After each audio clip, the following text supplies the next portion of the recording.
আসসালামু আলাইকুম বন্ধুরা, আজকে আমরা কথা বলবো আমাদের দেশের অতি পরিচিত এবং লাভজনক একটি ফসল টমেটো নিয়ে, যা শুধু খাবারের স্বাদে বাড়ায় না, বরং স্বাস্থ্য ও অর্থনীতিতে বড় ভূমিকা রাখে। টমেটো একটি জনপ্রিয় সবজি যা সারা বাংলাদেশে চাষ করা হয় এবং প্রতিটি রান্নার ক্ষেত্রে টমেটো ব্যবহার করা যায়।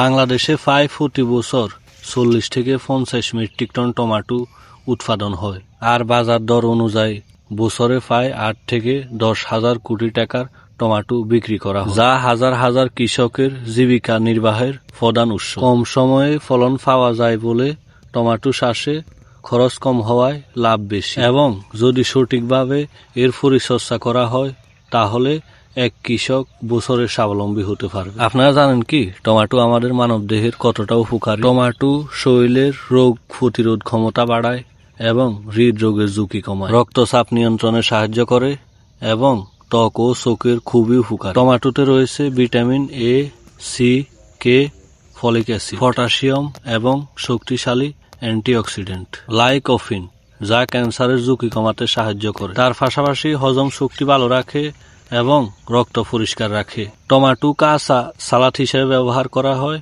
এবং পাকার পর রান্নাতে ব্যবহার করা হয় এবং সস ও জুস বানানো হয়। টমেটো আমাদের দেশের অন্যতম গুরুত্বপূর্ণ একটি সবজি, যা একদিকে কৃষকের আয় বাড়ায় এবং আমাদের মানবদেহের অনেক উপকারে আসে। তো প্রিয় বন্ধুরা, আশা করি আপনারা সবাই বুঝে গেছেন টমেটোর গুণ সম্বন্ধে এবং টমেটো আমাদের দেশের কি একটা চাহিদা রাখে। তো আপনারা যারা শুরু থেকে ভিডিওটা দেখতেছেন তাদেরকে ধন্যবাদ। আর যারা পেজে নতুন আছেন পেজটাকে ফলো করে দিবেন এবং ইউটিউব থেকে ভিডিওটা দেখে থাকলে ইউটিউব চ্যানেলটা সাবস্ক্রাইব করে দিবেন। তো আপনারা কে কোথা থেকে দেখতেছেন আমাকে কমেন্ট বক্সে জানাবেন এবং পরবর্তী ভিডিও দেখার জন্য সবাই আমাদের পেজে চোখ রাখবেন। ইনশাল্লাহ আপনাদের মাঝে ভালো কিছু দেওয়ার চেষ্টা করব। আর আমরা এই বিষয়ে একবারে নতুন কোনো ভুলভ্রান্তি হলে আমাদেরকে ক্ষমার দৃষ্টিতে দেখবেন এবং কমেন্ট বক্সে ভুলভ্রান্তিগুলো ধরিয়ে দেওয়ার চেষ্টা করবেন। ইনশাল্লাহ আমরা ভুল সংশোধনের চেষ্টা করব। তো আপনারা কে কোথা থেকে ভিডিওটা দেখতেছেন কমেন্ট বক্সে জানাবেন।